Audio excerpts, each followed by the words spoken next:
வாங்க இன்னைக்கு ஈவினிங் ஸ்நாக்ஸ்க்கு ஹெல்த்தியான 2 டிஷ் பண்ணலாம். வேர்க்கடலை சாட்டும், மரவள்ளி கிழங்கும்.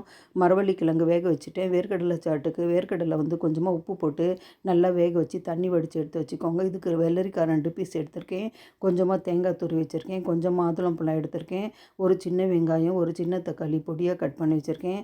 கொஞ்சமாக கொத்தமல்லி வாஷ் பண்ணிவிட்டு பொடியாக கட் பண்ணிக்கோங்க. நீங்கள் புதினா வேணாலும் பொடியாக கட் பண்ணி ஆட் பண்ணிக்கலாம். கேரட் வேணாலும் நீங்கள் இதில் ஆட் பண்ணிக்கலாம். இது எல்லாமே ஒன்றா கலந்துக்கோங்க. தேங்காய் மட்டும் கடைசியாக போட்டுக்கலாம். இது கலந்துட்டு 1 ஸ்பூன் மிளகுத்தூள் போட்டுக்கோங்க. கொஞ்சமாக சாட் மசாலா ஒரு 3/4 ஸ்பூன் அளவுக்கு போட்டுக்கோங்க. சாட் மசாலா இல்லைன்னா ஆஃப் லெமன் பிழிஞ்சு விட்டுக்கோங்க. நல்லா மிக்ஸ் பண்ணிவிட்டு இதுக்கு தேவையான அளவு உப்பு போட்டுக்கோங்க. வேர்க்கடலையில் உப்பு போட்டிருக்கோம், கொஞ்சம் கம்மியாக போடுங்க. கொஞ்சமாக மிளகாத்தூள் போட்டு நல்லா மிக்ஸ் பண்ணிவிட்டு சர்வ் பண்ணிங்கன்னா சூப்பரான வேர்க்கடலை சாட் ரெடி. இது கூட மரவள்ளி கிழங்கு நல்லா வேக வச்சு நம்ம கொல கொலன்ட்டு வேக வச்சு எடுத்தோன்னா சூப்பரான evening snacks ready. Morning break